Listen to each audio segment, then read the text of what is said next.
Hi friends, Tamil cinema மற்றும் அப்டேட்கள் பற்றி ஒன்றா பார்க்கலாம். இதில் ஃபஸ்ட்டு நம்ம விஜய் அவர்கள் நடித்து வரும் படத்தை பற்றி பார்க்கலாம். வெங்கட் பிரபு இயக்கத்தில் அப்பா மகன் என இரட்டை வேடங்களில் விஜய் நடிக்க போகிறதா அந்த தகவல் ஏற்கனவே சொல்லியிருந்தோம். இப்போ என்ன பார்த்தீங்கன்னா, இந்த படத்தில் முன்னணி கதாநாயகர்கள் நடிச்சுட்டு வந்துட்டுருக்குறாங்க. அதாவது பார்த்தீங்கன்னா பிரசாந்த், பிரபுதேவா, ஸ்னேகா, லைலா, ஜெயராம், யோகி பாபு, அப்புறம் பார்த்தீங்கன்னா இன்னும் நிறைய பேர் நடிச்சிருக்கிறாங்க. அதுக்கப்புறம் பார்த்தீங்கன்னா இவானா, இப்படி ஏகப்பட்ட பேர் நடிச்சுட்டு வந்துட்டுருக்குறாங்க. இந்நிலையில் பார்த்தீங்கன்னா பாகுபலி புகழ் அது மட்டும் இல்லாமல் இப்போ சமீபத்தில் நம்ம ஜெயிலர் படத்தில் அட்டகாசமாக நடித்த திரு ரம்யா கிருஷ்ணன் அவர்கள் இந்த படத்தில் நடிக்கிறாங்க. ரம்யா கிருஷ்ணன் தொடர்ந்து நடிச்சிட்டு வர படங்கள் எல்லாமே பார்த்தீங்கன்னா ஹிட்டு அதிகமாக மெகா ஹிட் ஆகிட்டு வந்துட்டுருக்கு. அது படத்தில் இதுவும் சேரும்னு சொல்லி எதிர்பார்க்கவும் படுது. மேலும் பார்த்தீங்கன்னா இந்த படத்தில் முதல் ஷூட்டிங் முடிச்சுட்டாங்க. அதுக்கு அடுத்த கட்ட ஷூட்டிங் ஸ்ரீலங்காவில் வச்சு நியூ இயருக்கு அப்புறம் தொடங்க போகிறதா ஒரு தகவல் வந்திருக்கு. இப்போ அடுத்து பார்த்தீங்கன்னா நம்ம அஜித்குமார் அவர்கள் நடித்துட்டு வந்துட்டு இருக்கிற படம் விடாமுயற்சி. இந்த திரைப்படத்தில் பார்த்தீங்கன்னா திரு அர்ஜுன், அதே மாதிரி த்ரிஷா, மேலும் ரெஜினா, பிரியா பவானி சங்கர் நடிச்சுட்டு வந்துட்டு இருக்கிறாங்க. ஆரவ் தான் இந்த படத்தில் இன்னொரு வில்லனாகவும் நடிக்கிறதா தகவல் வெளியாயிருக்கு. விடாமுயற்சி திரைப்படத்தோடைய முதற்கட்ட படப்பிடிப்பு கிட்டத்தட்ட 60 நாட்கள் நடைபெற்றுச்சு. இந்நிலையில் பார்த்தீங்கன்னா சிறிய இடைவேளைக்கு பிறகு மீண்டும் திரும்பியும் அதே இடத்துல துவங்கியிருக்கிறாங்க. தொடர்ந்து நடைபெறும் 2ஆம் பாக படப்பிடிப்பு அடுத்த ஆண்டு பிப்ரவரி மாதம் 2ஆம் வாரத்தில் நிறைவடைஞ்சிரும்னு சொல்லியிருக்கிறாங்க.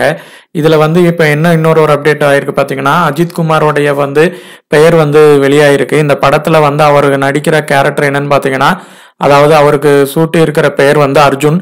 திரு அர்ஜுன் அவர்கள் நடிக்கிறாங்க இந்த படத்தில்.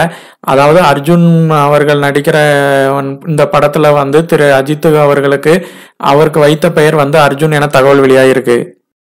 இப்போ அடுத்து பார்த்தீங்கன்னா நம்ம சூர்யா நடித்து வந்துட்டு இருக்கிற பிரம்மாண்டமாக தயாரித்து வந்துட்டு இருக்கிற திரைப்படம் கங்குவா. இந்த படத்தை திரு சிறுத்தை சிவானை இது பண்ணிட்டு இருக்கிறாங்க. நம்ம தேவிஸ்ரீ அவர் தான் பிரசாத் தான் மியூசிக் பண்ணுறாங்க. இந்த படத்தோடைய கிளிம்ஸ் வீடியோ வெளியானது ரசிகர் மத்தியில் அதிக வரவேற்பை பெற்றிருக்கு. இந்நிலையில் தற்போது வெளிவந்த தகவல் என்னவென்றால், வருகிற பொங்கல் பண்டிகையொட்டி சூர்யா ரசிகர்களுக்கு ஒரு சர்ப்ரைஸு பண்ணணுங்கிற ஒரு இதில் திரு சிறுத்தை சிவா இருக்கிறாராம். அதில் என்னன்னு பார்த்தீங்கன்னா, அந்த படத்துடைய 2வது லுக் அல்லது டீசர் வெளியாகும்னு என்ன சொல்லி கூறப்படுது. இதை எதிர்பார்த்து ரசிகர்கள் அனைவரும் அவளுடனும் காத்துட்டு இருக்கிறாங்க. இப்போ அடுத்து பார்த்தீங்கன்னா நம்ம எஸ்ஜே சூர்யா அவர்கள் நடிச்சு இப்போ வெளியாகிட்டு ஒவ்வொரு படமும் வந்துட்டுருக்கு. அதில் இப்போ நம்ம விஷால் அவர்களோட நடித்த திரைப்படமும் கார்த்திக் சுப்புராஜ் இயக்கத்தில் நடித்த ஜிகர்தண்டா படத்துலையும் அவருடைய நடிப்பு அருமையாகவே பண்ணியிருந்தாங்க. இப்போ அவர்கிட்ட நிறைய இடத்துல இந்த கேள்வியை கேட்டுக்கிட்டே இருக்கிறாங்க. நீங்கள் எதனால கல்யாணம் பண்ணாமல் இருக்கிறீங்க, ஏன் அப்படிங்கும் போது அவர் ஒரு இது பதில் அதுக்கு சொல்லியிருந்தாரு.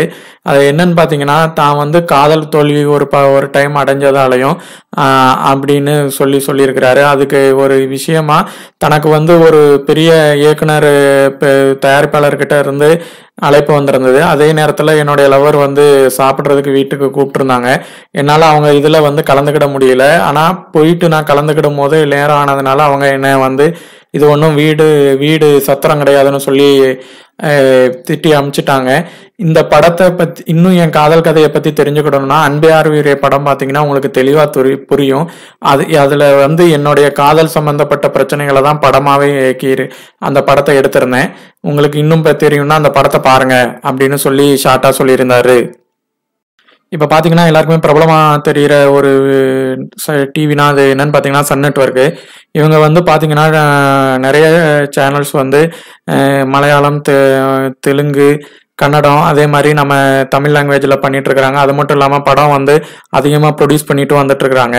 இப்போ சமீபத்தில் வந்த ஜெயிலர் திரைப்படமும் இவங்களுக்கு பார்த்தீங்கன்னா பல மடங்கு கோடி இவங்களுக்கு லாபத்தை இது பண்ணுச்சு. அந்த பணத்தில் இவர் அப்போலோ இதில் சேர்ந்து மருத்துவத்துக்கும், அதே மாதிரி ரஜினிகாந்த் அவர்களுக்கு, டைரக்டர் அவர்களுக்கு பரிசளிச்சாங்க.